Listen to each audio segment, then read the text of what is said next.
আর বেদ পুরাণ ভবিষ্য পুরাণে কি আছে? শুধু কি কোরআনই আছে আমাদের? হ্যাঁ না, আমি বিভিন্ন জায়গায় দেখেন, বিভিন্ন জায়গায়, সেদিন একটা জায়গায় গিয়েছিলাম সুন্দরবনের পাশে, মাত্র 10 ঘর মুসলিম, বাদবাকি সবই হিন্দু। তো তারা বলছে যে আপনি বলেন, ভয় নাই, আমরা শুনবো, আমাদের পুরোহিতরা কোনোদিন বলেনি। তো 2 ঘন্টা শুধু বেদনি বলতে হয়েছিল আমাকে ওখানে। মানে বেদ কি বলতে চেয়েছে আল্লাহ সম্পর্কে, মোহাম্মদ সম্পর্কে পুরো বর্ণনাটা বেদ পুরাণের মধ্যে রয়েছে, পুরো বর্ণনা। আপনার বেদের মধ্যে যেমন করে একটা মন্ত্র আছে, মন্ত্রটি মন্ত্র নামে খ্যাত। আপনার তাদের যখন মৃত্যু সজ্জায় চলে যায়, তারা যায় ব্রাহ্মণের কাছে। ব্রাহ্মণরা বড় চালাক হয় বুঝলেন, কারণ ব্রাহ্মণ গোষ্ঠী তারা সমস্ত আপনার ওই যে মন্দির আছে, মন্দিরকে যারা কন্ট্রোল করবে, মন্দিরের যারা অধিপত্য হবে, মন্দিরের মালগুলো যার হেফাজতে থাকবে, এই গোত্রেটার নাম হচ্ছে ব্রাহ্মণ। ব্রাহ্মণরা বড় চালাক হয়। ব্রাহ্মণদের কাছে যাবে, যাবার পরে বলে চলুন একটু বাড়ি যেতে হবে।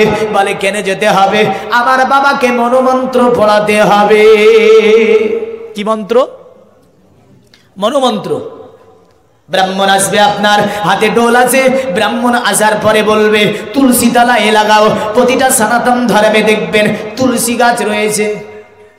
মানে তারা 360টি মাবুদের পূজা করে। কম্মিস্তিত হুতুঙ্গানা প্রাপন্ন দেবতা তং নমস্তে প্রাকিতানিয়তা সবা। কাবার মধ্যে এক সময় 360টি বুথ ছিল। কটা বুথ ছিল?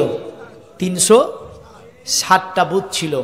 আর নিয়ম অনুসারে সমস্ত বুথগুলোকে আমার নবীজি ভেঙে চুরে বের করে কাবাকে যিনি পরিষ্কার করেছে তিনি আব্দুল্লাহ ছেলে মুহাম্মদ সাল্লাল্লাহু তাআলা আলাইহি ওয়াসাল্লাম। তারা অনেক বুথ, লাদ বালা বাক্কা মানাত আনাত সানাত কানাত জানাত আনাতে নামের শেষ নাই, হ্যাঁ বহু নাম। তো তুলসী গাছেরও তারা পূজা করে। আমরা রবীন্দ্রনাথ ঠাকুরের একটা তুলসী গাছের কাহিনী, ভারত পাকিস্তানের মধ্যে যখন এই যে মুসলমান হিন্দুদের একটা ছিল, যারা জেনারেল শিক্ষা অর্জন করেছে আশা করি পড়েছে, আমার মনে পড়ে বহুদিন আগে পড়েছি।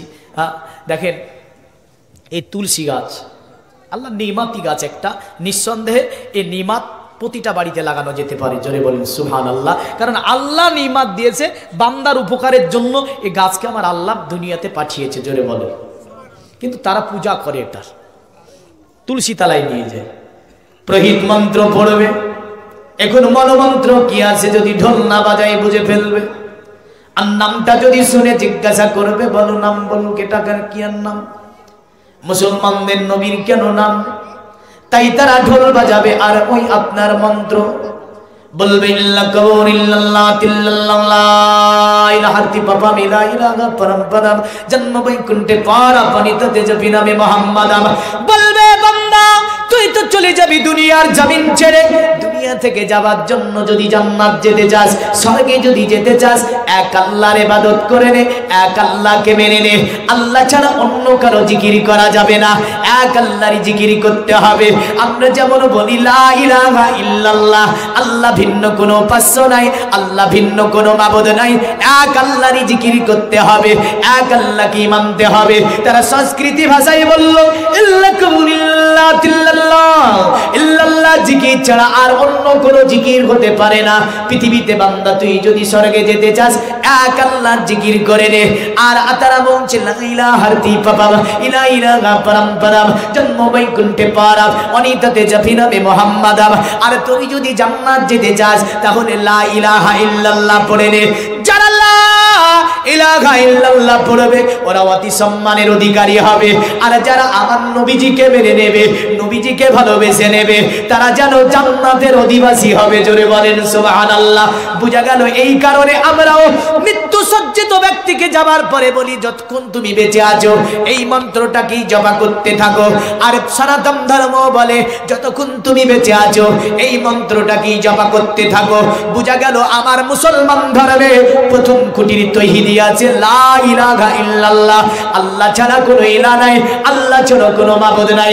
অথর্ব বেদের মধ্যে তারা এইভাবে বলেছে যে আত্মদা বনদা যস্য মিশ্র যশোচ্চায়ে মৃতং যস্য দেবা যশোচ্চায়ে মৃত। পৃথিবীর মানব, তোরা যদি মৃত্যুর পরে জান্নাত যেতে চাস, স্বর্গে যেতে চাস, তাহলে বিশ্ব ভূমণ্ডলকে যিনি তৈরি করেছে উনার পূজা করে নে। উনার যদি পূজা করে নিতে পারিস তাহলে তোরা জান্নাতে চলে যাবি। জোরে বলেন সুবহানাল্লাহ। তারা বললে দুনিয়ার মানব শ্রীমদ্ ভগবৎ গীতার মধ্যে আছে, পিতা হসিল আকাশ্য চরাচরস্য তপস্য পূজাচ্য ভূরিয়ান না তত সমহস্ত কোতান্নয় হতো প্রতিমা প্রভাব। তারা বলল অতএব আল্লাহ যিনি সকলের মালিক, তিনি আল্লাহ যিনি সকলের গুরু, তিনি আল্লাহ যিনি তিনি সকলকে তৈরি করেছেন, ওই আল্লাহর পূজা করতে হবে। আল্লাহ ছাড়া অন্য কারো পূজা হবে না। তবে হ্যাঁ, আপনাকে আমি এটাও বলে যাব, বেদ এটাও বলেছে, সমগ্র বিবেদের মধ্যে একটা মন্ত্রে আমার আল্লাহকে ডাইরেক্ট তারা আল্লাহ বলেছে। একটা পুরা বেদে একটা মন্ত্রে আল্লাহ শব্দ ব্যবহার হয়েছে। আর অন্য অন্য জায়গাগুলোতে কেমন আছে? বিষ্ণাং, বিষ্ণু, বিষ্ণু বলে আল্লাহকে ডাকা একদম হারাম। আমি তাদের ধর্মের মন্ত্র পড়ছি তাই সেখানে বলতে বাধ্য। কিন্তু মনে রাখবেন, আল্লাহকে গড বলা যাবে না, আল্লাহকে আল্লাহই বলতে হবে। আল্লাহকে বিষ্ণু বলা যাবে না, আল্লাহই বলতে হবে। আল্লাহকে ষষ্ঠী বলা যাবে না, আল্লাহই বলতে হবে। আল্লাহকে ব্রহ্মা বলা যাবে না, আল্লাহই বলতে হবে। আল্লাহর আরো যে তাদের আপনার বেদের মধ্যে, গীতার মধ্যে, মহাভারতের মধ্যে নামগুলো দেখা যায়, ঈশ্বর, ঈশ্বর বলা যাবে না, আল্লাহই বলতে হবে। এমন করে ভগবান, ভগবান বলা যাবে না, আল্লাহই বলতে হবে। এটাই শেষ কথা।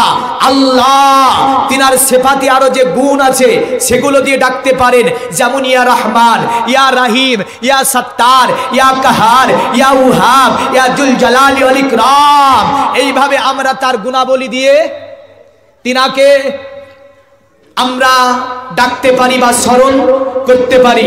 বিষ্ণু বলে স্মরণ করা যাবে না, ঈশ্বর বলে স্মরণ করা যাবে না, গড বলে স্মরণ করা যাবে না, ষষ্ঠী বলে স্মরণ করা যাবে না। এমন করে আল্লাহর যারও নাম তারা বলেছে, এই নামে আল্লাহকে ডাকা একদম ফোকাবিদ বলেছে বিলকুল না জায়েজ। তবে হ্যাঁ, যেহেতু মন্ত্রটা পড়ছি তাই মাসালা যেটা আমার শরিয়াতের, এই মাসালাটাও বলে দিলাম। নতবা হয়তো কাল বলতে পারে যে মৌলভী সাহেব তো এটা বলে গিয়েছে। হ্যাঁ, না। তবে হ্যাঁ, সমগ্র বেদের মধ্যে আল্লাহ যিনি, তিনি আল্লাহই হয়। তিনি গড হয় না, ঈশ্বর হয় না, প্রভু হয় না, ব্রহ্ম হয় না, ষষ্ঠী হয় না, এমন করে তিনি বিষ্ণু হয় না। তাই তারা বলল আপনার এইভাবে হতার বিন্দ্র হুতার বিন্দ্র মহাশ্রীন্দ্র বল্লা জ্যেষ্ঠম শ্রেষ্ঠম পূর্ণ ব্রহ্মণ মল্লা মল্লা রসুল মোহাম্মদ রকম্বর সাল্লাল্লাহু মাতলাং বুকমে কামাল্লা বুকামিল্লা কিলার্তিকাব। তারা বলল আল্লাহ যিনি সমগ্র দেবতার মেন দেবতা, তার উপরে আর কোন দেবতা হয় না। জোরে বলে আল্লাহ রসুল মুহাম্মদ অতি বরণীয় নবী, তাকে মানতে হবে, তাকে জানতে হবে। বরস্য আল্লাহ, আল্লাহ হচ্ছে আল্লাহ, তিনার দ্বিতীয় হয় না। অথর্ব বেদে এভাবে আছে, একং ব্রহ্মদত্ত নৈনা দত্তি কিঞ্চন একাং দত্তং না দ্বিতীয় না তৃতীয় না চতুর্থ না দ্বিতীয় না তৃতীয় চতুর্থ না পঞ্চমে না পঞ্চম না ষষ্ঠম সপ্তম না পঞ্চমে না অষ্টম না নবম দশম না পঞ্চমে য এতং বেদমেক বৃতং বেদ। তাতে বলল আল্লাহ যিনি তিনি এক, তার দ্বিতীয় তৃতীয় চতুর্থ পঞ্চম ষষ্ঠম সপ্তম অষ্টম নবম দশম কোনটাই হয় না। জয় এতং বেদমিক বিরিতং বেদ। আর তাহাকে যারা একক বলিয়া জানিবে তাহারাই তাকে প্রাপ্ত হইবে। জোরে বলে। তারা বলছে এক নয়, একক বলিয়া জানো।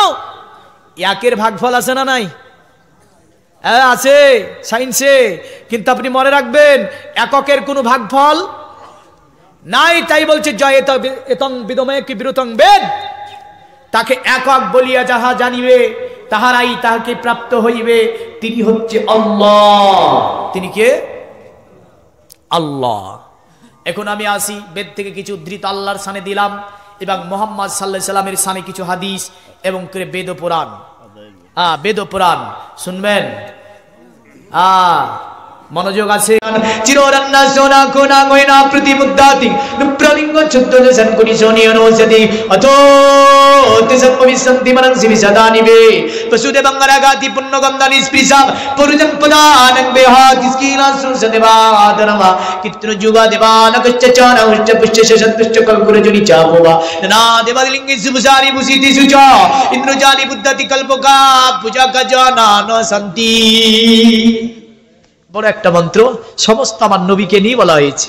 হ্যাঁ, তবে কলকি অবতার পুরাণের মধ্যে আছে যে এই যে কলকি অবতার, কলকির ব্যাখ্যা আপনাকে যদি আমি দিতে বসি, প্রতিটা বেদ বলেন, মহাভারত বলেন, জান্দেবস্তা বলেন, এর সংজ্ঞাতে কলকি অবতার কে, এটা সব জায়গায় আমার নবীজির নামের সাথে মিলে যায়।